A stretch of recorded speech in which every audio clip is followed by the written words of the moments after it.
everyone. Today we want to highlight one of our small business owners who has been a tremendous asset to this great city as a volunteer. She has been involved with this chamber for a very long time. She's also led what is NALEO and has been involved with our Hispanic elected officials across the country. She has worked with the League of Women Voters as a volunteer and has led a lot of great efforts there to make sure that we are absolutely taking advantage of registering voters. She also worked with our great Congresswoman Celia Garcia, and at the end of the day, she is a networker extraordinaire. She is an entrepreneur. She and her husband most recently opened up an engineering firm, and we want to hear from her a little bit about the role that the Chamber has played in supporting her small business. Claudia, thanks for joining us. No, thank you so much, Dr. Laura Murillo. It's an honor to be here. And I just wanted to say thank you because the Chamber has really given us the opportunity. We're a proud member, and it has walking us through the process in this new journey of being a small business owner. And we, like I said, my husband and I took that leap of faith in 2021, and just very thankful for the opportunity to have met wonderful community leaders like yourself, like Naleo, obviously had an opportunity to help our community through naturalization, for them to become naturalized and get them out to vote, met the League of Women Voters, and was able to be there as a volunteer for 2 years. I was the board president, and now really fully diving into the new journey of business owners. So very happy for doing this. It's been quite an experience, but I think it has been an opportunity for us. Thanks to the support of the Chamber, we have been able to learn what does it mean to become even certified through the city, through the county, through the different levels. So for me, it has been taking this opportunity to connect all my back experience that I have had, connect the dots, and really just ask for advice. That's why I'm so thankful for this opportunity, because if you have questions, there's somebody like yourself that can help us. And we've been able to launch this, the engineering, SSP engineering and innovative construction. So it's being my husband and I, we both, play different leading roles. He's the engineer. We have a multidiscipline engineering firm where we are working in municipal efforts, and also I am focusing on the business development side and connecting the dots with the municipal, the county, at the state level and national. So we're excited to be here. Well, what a dynamic duo. And I know that you're putting all of your skills to great use. For small businesses that are out there, we host a business institute. You can go to our website to learn more about it. Talks about marketing, branding, access to capital, making sure you've got the right credit score. You get to meet entrepreneurs such as Gala who've been there, they've done that, and it's a great place to network. And it doesn't matter if you've already started your business or you already won, whether you're a chiropractor, you're opening up your own law firm, doesn't matter. You can be, making something at your house that you're trying to push out or trying to sell on the internet. These connections are very important, and Gala is a shining example of hard work, determination, and accessing resources. And so your Chamber of Commerce is here to support you. Claudia, we're so proud of you and your husband. We wish you continued success, and that we are able to continue to stand by you as you open doors at the city, state, and national levels. Thank you.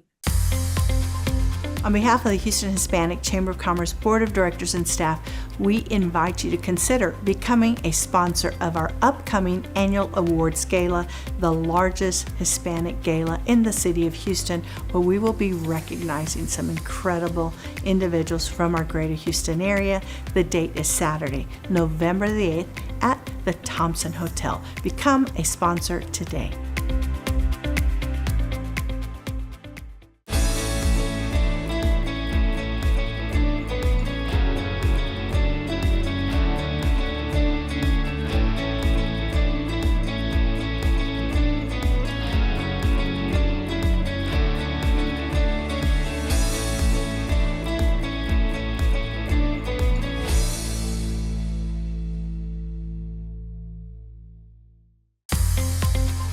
On behalf of the Houston Hispanic Chamber of Commerce Board of Directors and staff, we'd like to invite you to register for our Data Summit and Business Expo on Thursday, August 21st from 8 a.m.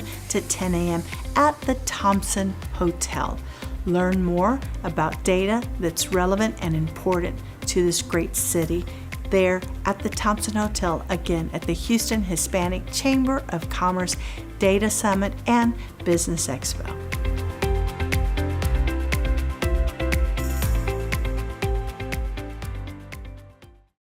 Hello, I'm Dr. Laura Murillo, President and CEO of the Houston Hispanic Chamber of Commerce. Today, we're going to talk to one of our many elected officials that make this city run.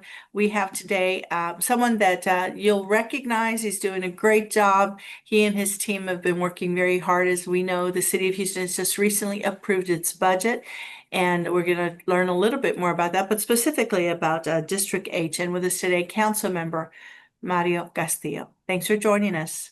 Thank you so much for having me. Absolutely. So a lot going on, right? And the new Oh, budget yes. has been approved. We're working with your team and others on city council to make sure we have an MWBE program that levels the playing field for all. A lot of things. Just recently, we were together celebrating the 1 year mark for the World Cup to come to Houston from an economic standpoint. Every match that's played here, which will be about 7, is the equivalent to a Super Bowl, not to mention Yes. vendors and business opportunities. And so Houston's a great city, and I'm sure you're learning a lot. So why don't you talk to folks about what's really important, especially for those in your district?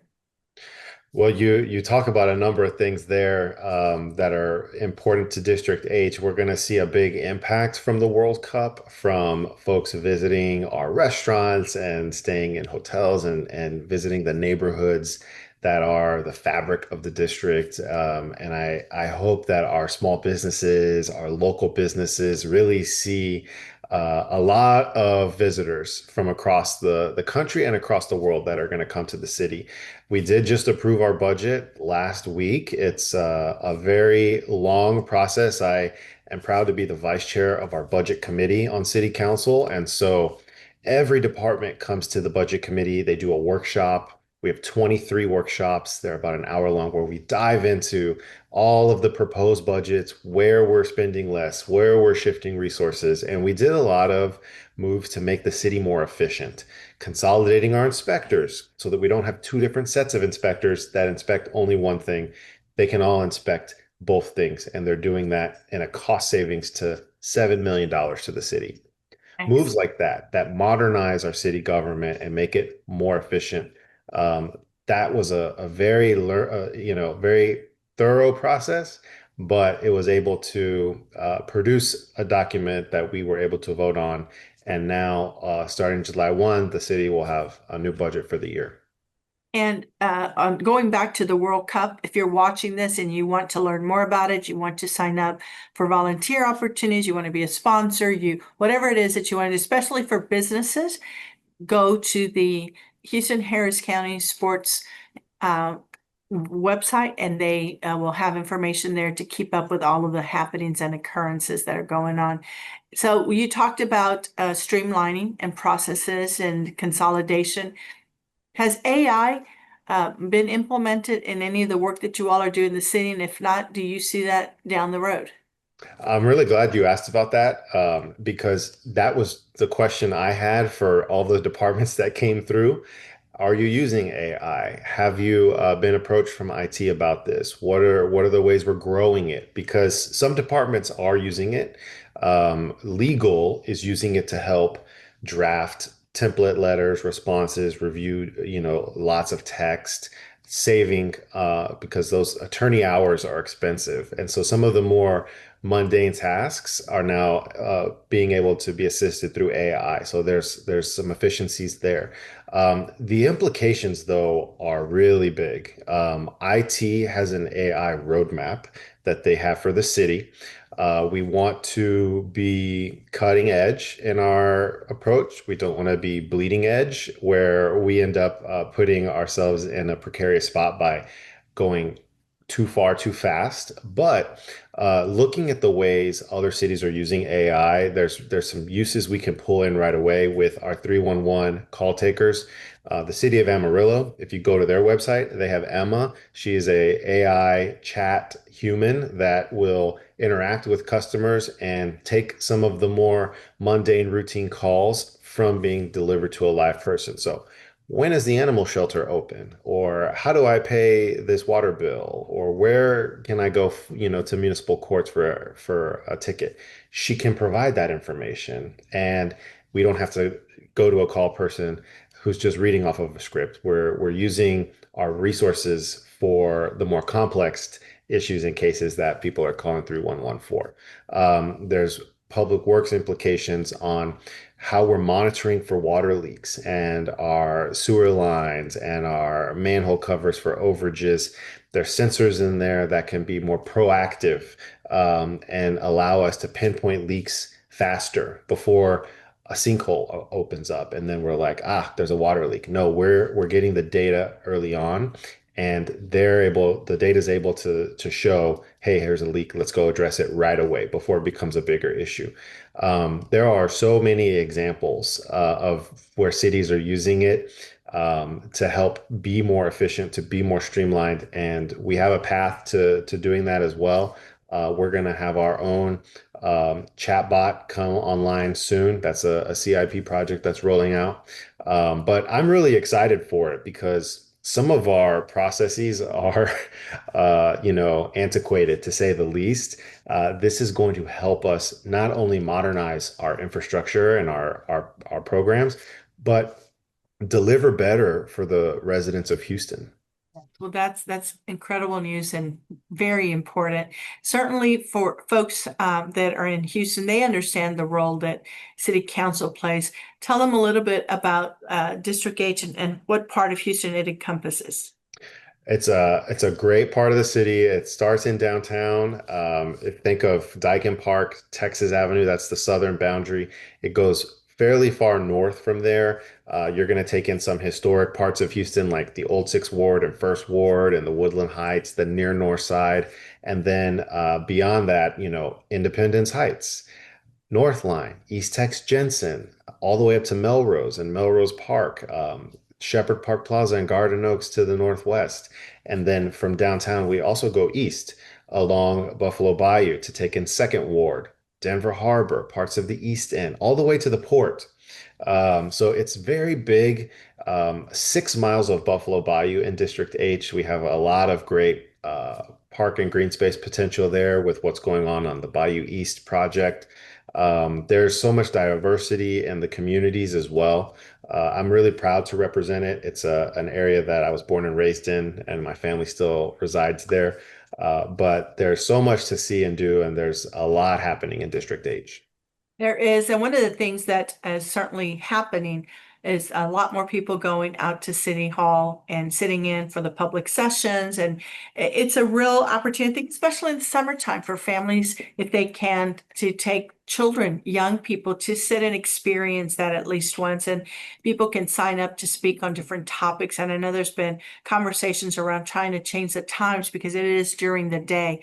And so we encourage our civic participation. And I know our chamber and many other chambers and entrepreneurs and business owners have been there to make sure that you all are receiving feedback so that you can make good decisions. But we want to thank you, council member, not only for what you do there, but for the entire city. You show up, you listen, and you've been a great partner to us here at the Hispanic Chamber of Commerce.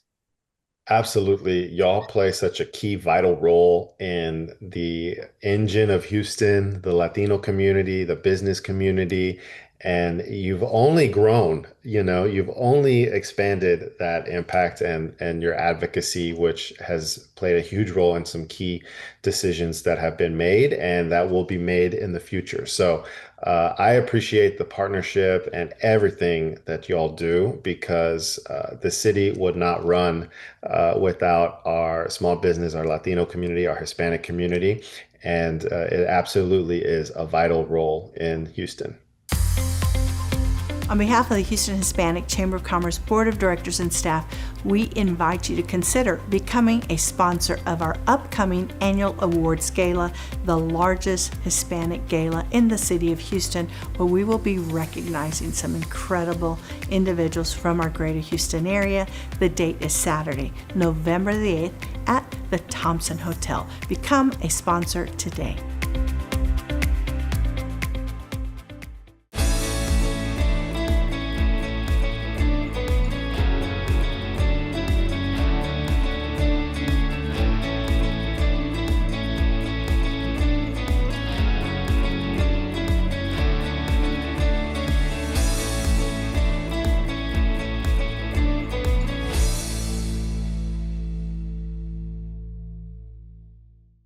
Hello, I'm Dr. Laura Murillo, President and CEO of the Houston Hispanic Chamber of Commerce. Our next guest is Juan Garcia. He's a local attorney, University of Houston graduate, and is very involved in our community along with his day job as an attorney. He has spent countless hours along with his beautiful wife, who have really just done so much for this community as it relates with their volunteerism at the Houston Livestock Show and Rodeo. And most recently, Juan was appointed by our great leadership, which includes our mayor and county commissioners, as the first Latino to head as chair of the Houston Harris County Sports Authority Board, which, as many of you know, is an important and vital part of this great city that's bringing jobs, bringing events, helping our economy. And very soon, in 2026, we will be hosting the World Cup here in Houston, Texas. And it's something that has never been done and will put Houston on the world stage. So, Juan, it sounds like you've got your hands full. We do. We do. I'm glad and thank you for your help as a fellow board member of the Harris County Houston Sports Authority. Thank you as well for all you do and everything we're going to continue to do. So thank you. It's a team effort, clearly, and it's an opportunity that I think will absolutely bring more business to our region. As a Chamber of Commerce, we are pro-business, we are pro-jobs. We are certainly the benefactors of the great things that will be happening. There's a lot of people involved, whether it's the great work of the rodeo and all the scholarships and the millions of dollars that have gone to students. So I want to start a little bit there. You came in as a rookie into the rodeo and have gone through the different phases to become a member of the executive committee. As we've talked before, I remember Senator Mario Gallegos and I and others hosted a meeting with the leadership at the time, which was almost 20 years ago, talking about the need for more Latinos on the leadership side of the house. And some things take a while, but Yes. we're there. And the great news is there are a lot of other people behind you and alongside of you at the rodeo. And the message is loud and clear as you look at the number of attendees and the tremendous amount of minorities and others attending the rodeo. So certainly you have made an impression and you're representing Houstonians across the board. So talk to us just a bit about that experience and why you stayed so involved with the rodeo. Yeah, well, you mentioned 20 years. That's a little bit more than that. When I first volunteered with the rodeo as a rookie on my first committee, and it's been an amazing journey from being chairman of the Go Tejano committee to being a director and a vice president, officer, and now on the executive, as you mentioned, the first one in 94 years, the first Hispanic in 94 years. It took too long. And as you mentioned, I'm now there, but that's not enough. We can do more. The rodeo could do more. It needs to do more. And so that I take that on as a personal responsibility to, while I understand I'm the first, I certainly should not be the last. There should be a second and third. And the sooner we make that happen, the better. That's part of my responsibility. But the rodeo does do great things for our community. We've given more than $630 million in scholarships and grants to the youth of Texas. One of the things that I'm very proud of is, like, for example, this year we've committed more than $28 million to the scholarship program. Of the scholarships that the rodeo gives, routinely more than 35% of those goes to Hispanic students here in the Houston, Harris County area. That's an amazing number. And while we don't highlight it enough, when you do the math, I can't think of an organization that helps our Hispanic youth more than the Houston Livestock Show and Rodeo, just given the numbers that we give. And so I'm proud of that. Can we do better? Of course we can. And that is something that I, along with the rest of the leadership, need to continue to work on. But we have a voice in the room, and I intend to shout it and use it. And so, thank you for asking. It's a great organization. I love it. We have a lot of stuff. As you hear in the news, the lease is about to expire in a few years. So we are working with the county and the Texans to make sure we're here for the next 3 or 4 generations to come, and to continue to do the great things that the rodeo does. Absolutely. And it's incredible that every year more and more records are broken. And I'm also so proud of all the young people that have been recipients of those scholarships who come back and help. And I know we have a great representation among our emerging leaders that have, a couple of them have actually received the Rookie of the Year award. And let's continue to volunteer and make Houston that beautiful city that it is. And it's thanks to you. And as you mentioned, 94 years of people who've given their money, time, and talent to this incredible organization. So fast forward, and you and I connected through University of Houston. Go Cougs, a great university, and they're certainly very proud of you, Juan. And I was fortunate to be recently at an event for lawyers where you were recognized among your peers, and you gave a moving speech. And many people may not know that you come from a humble family. You've worked really hard to get where you are, and you began, as I did, young, working out in customer service. I say that because it sounds fancier. You started. I was a sacker. You I were was a a sacker. customer service, logistics, transportation, all that. But we're proud of you, Juan, is the point of it. And it's important for young people to see someone who looks like them, that is, in both of these entities. And so as we look at the excitement around the World Cup, which is now 1 year away, you're at the helm of the Sports Authority, where our mayor, county commissioners, and others are very vested in making sure that it kicks off safely, with so many logistics that need to be into place. Give folks a high level overview of where we are and where we need to be between now and next year. Sure. First of all, I am extremely honored with the trust that the mayor, Whitmire, along with the county judge and the commissioners, have placed in me, and put me as the chair of the board of this amazing organization. As you know, the Sports Authority is tasked with making sure that our sports facilities here in town are where they need to be. We have a lot of work regarding that with the Toyota Center, Daikin, NRG Park, to the extent that we get involved in that, Shell Energy, all of those that we're, love our sports teams, the Texans, the Astros, the Rockets, all of that. And so we're working with that, but we're also tasked with bringing events to Houston, and there is no bigger than FIFA 2026 that's coming. You talked about the amount of revenue that it's estimated to bring $1.5 billion in economic impact to the Houston and surrounding areas. And that includes, because we're hosting 7 games here in the city of Houston, with 5 preliminary matches. 2 of them are, quarterfinals. So it's amazing that we have that. Along with that, we're going to have the Fast Fan Fest in East Houston, right outside Shell Energy Stadium. That's going to be for 39 days, starting on the kickoff of that's 1 year from yesterday.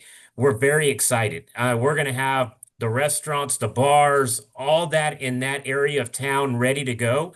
It is a lot of work. And the host committee, led by John Arnold and Chris Canetti, are ready, and we've put the teams in place from, making sure that local businesses, minority-owned, women-owned businesses are getting a fair shot in making sure that they benefit from this economic activity that FIFA 2026 is going to bring here to Houston. But they're also tasked with, making sure that our employees and the workers that are there are treated fairly, that they're acting and the employers are treating them with the respect, both, in a personal way, but also financially that they're required to, but also safety. We want to make sure that the hundreds of thousands, if not millions of guests that are going to be here are safe, but also that they have a great time, because we don't want them just to visit us that one time when they come and see that soccer match or they're coming town. We want them to go back to their country, wherever they're from, and say,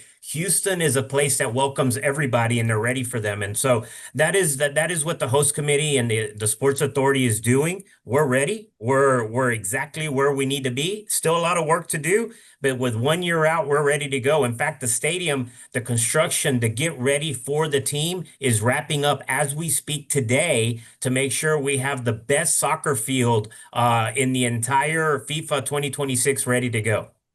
And also, I know Metro is already working. Our airport system is also gearing up. I was with the chief of police yesterday as well. This is a big lift by a lot of people, and you're absolutely right. This is not a one and done. This should absolutely have long-term impact. The Houston Hispanic Chamber of Commerce has partnered with Ryan Walsh and the team. They have been attending our expos, our events, our luncheons.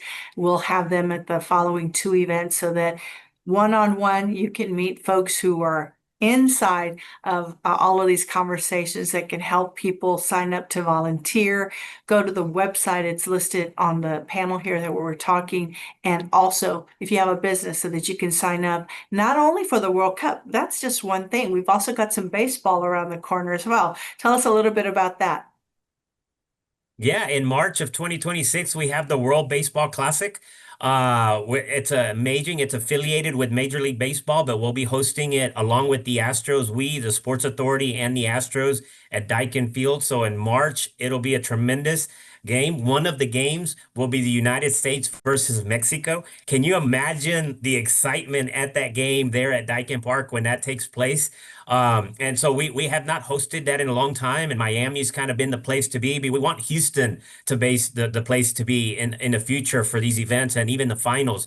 But it'll be a week-long tournament here, and again, something that brings a lot of people right around rodeo time. So the city of Houston's already going to be, hopping with, as when it's rodeo time, it's the best time of the season here in Houston, come rodeo. But we're also going to be added the baseball classic here during that same time period. And then just a few months from then will be the start of FIFA 2026 Houston. It's exciting times. Get ready, Houston, and get ready to make sure that you've registered to volunteer, to look at business opportunities. Mr. Chairman, this is such an exciting time, and I still recall 2018 when we were at the Greater Houston Partnership Tower and they announced Houston as one of the cities. And the excitement was only matched by yesterday here in our great city with the 1 year away celebration. And so to the staff of the Sports Authority, those who have been there, still there, the decades of work that it's taken to get the Sports Authority where it is, and specifically our mayor, John Whitmire, who wrote the legislation and advocated for all of this.